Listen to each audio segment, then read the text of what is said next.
नमस्कार. महाराष्ट्रातील विविध क्षेत्रातील बातम्या झटपट आपल्या मोबाईलवर पाहण्यासाठी लगेचच सबस्क्राईब करा राष्ट्रशक्ती लाईव्ह न्यूज आणि सोबत बेल आयकॉन प्रेस करायला विसरू नका. सोडून जात आहेत, काय चुकतंय नक्की अजितदादांचं? काय दादांना सांगा. आता तुम्ही त्यांना विचारा. माझ्यापेक्षा खूप मोठे आहेत ते, माझे नेते आहेत ते. त्यामुळे त्यांची चूक काढणं हे इथपर्यंत इतका मोठा पण मी नाही आहे. त्यामुळे ते तुम्ही त्यांना किंवा त्यांच्या बरोबर काम करणार त्यांना विचारलं तर बरं होईल. आमदार राजू खरे आहेत, ते हो. देखील म्हणतात की भाषणात की मी जो आहे तो हाडाचा शिवसैनिक आहे. मग त्याने तिकीट मागायला कसे गेले? आम्ही तसं कधीही दुसऱ्या पक्षाकडे तिकीट मागायला गेलोच नाही आहे. ज्या पक्षात आहे त्या पक्षातच आम्ही हट्टानं काय मागायचं मागितलं, पण दुसऱ्याच्यात जाऊन मागून घालवलं नाही. समजलं का? त्यामुळं आम्ही जिथं असू तिथं प्रामाणिकच राहू. मला खरं तर जर पाहिलं तर जवळपास 4 माजी आमदार जे आहेत ते भाजपमध्ये जात आहेत. याचा अर्थ असा आहे का की आता सोलापूर जिल्ह्यातून अजितदादांचा जो पक्ष आहे तो केवळ नावापुरताच उरलेला आहे? कारण देखील सोबत होते या सगळ्या बैठकीमध्ये, त्यांचा काही निर्णय झाला आहे तेही आपल्यासोबत या भूमिकेशी सहमत आमच्याबरोबर होते म्हणजे म्हणून ते ते ते आमदार आहेत, ते निष्ठावंत आहेत, ते प्रामाणिक आहेत. म्हणून करता जे प्रामाणिक आहेत त्यांच्यावर ते जाणारच आहेत. त्यामुळे ते सुद्धा आमच्या विचाराशी सहमत आहेत असं मला वाटतं. काय त्यामुळे ते आमच्यावर होते. साहेब, काय जागा वाटपाचा काय फॉर्म्युला वगैरे काय ठरलाय का? अहो, आम्ही सत्तेसाठी कधीच जात नाही. आम्ही कुठल्याही पक्षात आज मी चॅनलवरनं मी सांगेन की मी मोठ्या साहेबांना किंवा अजितदादांना सुद्धा मी कधी पदं मागितलेलं नाही आहे. माझे आमदार हे आम्ही तालुक्याच्या विकासाच्या कामासाठी जरूर त्यांना हट्ट धरला, पण मला कुठलं पद द्यावं, माझ्या मुलांना कुठलं पद द्यावं म्हणून मी जिल्ह्याच्या नेत्यापासून ते राज्याच्या नेत्यापर्यंत कधीही कुणाला मी मागितलेलं नाही आहे. आणि ती आमची विचारधारा नाही आहे. आम्ही सत्तेसाठी या तालुक्यात काम करत नाही, तर आमच्या बापदादाचा वारसा आहे. तो वारसा जतन करून जी संघटना आमच्या वडिलांनी तयार केली आहे त्या संघटनेच्या माध्यमातून त्या तालुक्यातील लोकांचा विकास करण्याचा प्रयत्न आम्ही करतो. वाद झाला, पण दादांनी तुमच्या बाजूने भूमिका घेतली आणि त्यामुळे उमेश पाटील पक्ष सोडून गेले होते. आता पुन्हा उमेश पाटील पक्षात आलेत.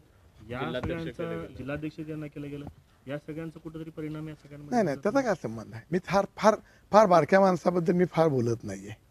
त्यांच्याबरोबर त्यांची तुलना कुठं तुम्ही जर तालुक्याचे नेते म्हणून करत असाल तर ते दुर्दैव होईल. त्यामुळे त्याचा काही संबंध नाही आहे. मी सांगितलं ना की पक्षात बेशिस्तपणा आलेला आहे, पक्षनिष्ठेला किंमत देत नाही आहे. म्हणून करता आम्ही पक्ष सोडण्याचा निर्णय घेत आहोत, आणखीन घेतलेला नाही आहे. मला खरं तर पक्षांच्या विरोधात काम केल्यानंतर जिल्हाध्यक्षपदाची बढती मिळते, हा एक नवीन ट्रेंड पक्षामध्ये पाहायला मिळतोय आणि तो कुठेतरी घातक आहे. तो भाजपमध्ये नाही आहे, म्हणून आम्ही भाजप पक्ष चांगला म्हणतो. एवढं त्याचं उत्तर आमच्याकडनं. दुसरा एक असा विषय आहे, ठरली तारीख काय ठरायची? त्याला काय लग्न आहे काय? पण मग मला खरं तर अजितदादांनी या संदर्भात काय आपल्याला विचारणा केली का? कारण या बातम्या ज्यावेळेस आल्या अजितदादांकडून काय विचारणा आली का की का जात आहे किंवा जाऊ नाही, मला तर काय अद्याप तर काय नाही. मला अपेक्षा होती. आता कसं आहे, 35 वर्षे मी काम करतोय माझ्या परीनं. त्यामुळं त्यांना जर आम्ही सोडल्यामुळं काय परिणाम होत नाही असं वाटतं असेल तर ते करणार पण नाही आहेत. आणि मला वाटत नाही त्यांच्या पक्षावर काय आम्ही पक्ष सोडला म्हणून परिणाम होईल असं मला वाटत नाही. खूप दिग्गज लोक आता जिल्ह्यामध्ये आहेत, त्या पक्षामध्ये अतिशय अनुभवी आहेत, अतिशय स्वच्छ आहेत, पारदर्शक आहेत, प्रामाणिक आहेत, निस्वार्थी आहेत, निगर्वी आहेत. भ्रष्टाचार म्हणजे अण्णा हजारेपेक्षा चांगलं काम करणारे लोक आहेत त्या पक्षामध्ये आता आमच्या जिल्ह्यामध्ये. त्यामुळे पक्ष त्यांचा मोठा वाढेल आणि त्यांना आमच्या शुभेच्छा राहतील. मला खरं तर 2 दिवसांपूर्वीच आपण मुख्यमंत्र्यांची भेट घेतली. त्यानंतर काल माझ्या विरोधात तुम्ही लढून दाखवा, जर मी पराभूत झालो तर राजकारण सोडतो. कसं पाहता? नाही, आम्हाला काय राजकारण सोडायचं नाही आहे आणि आम्ही असं कुणाशीही स्पर्धा करत नाही आहे. पुढचा पैलवानचा तसाच पाहिजेला आहे. मी जिल्हा तालीम संघाचा उपाध्यक्ष होतो, त्यामुळं कुस्ती कुणाशी करावी, तो पैलवान कसा असावा ह्याचं ज्ञात मला आहे. बाकीच्या नाही कारण मला माहीत नाही आहे. त्यामुळं अशा लोकांबद्दल बोलणं म्हणजे ही आमची उंची कमी होईल. मला त्यांनी असं देखील आरोप केलेला आहे की मी ज्यावेळेस कृषी मंत्र्यांसोबत या तालुक्यात म्हणजे गावामध्ये आलो नगरमध्ये तर माझ्यावर हल्ला करण्याचा प्रयत्न झाला. मात्र त्यांना सुद्धा मोहोळला यायचं आहे, त्यांना सुद्धा पुण्या मुंबईला यायचं आहे, हे त्यांनी लक्षात ठेवावं. कोण कुणाला कमी नसते, कोण कुणाला कमी नसते, अशा पद्धतीचे एक वर्णना केली. त्यांना ते खूप लहान व्यक्ती आहे आणि माझं खरं आडनाव गुंड आहे हे फक्त त्यांनी लक्षात घ्यावं. बाकी कशाला त्यांच्याबद्दल काय आव्हान बिव्हान आम्ही देणं इतपत मोठं नाही आहे. त्यामुळं त्यांनाच काय आव्हान द्यायचं आहे ते देऊ द्या, त्यांना काय करायचं आहे ते करू द्या.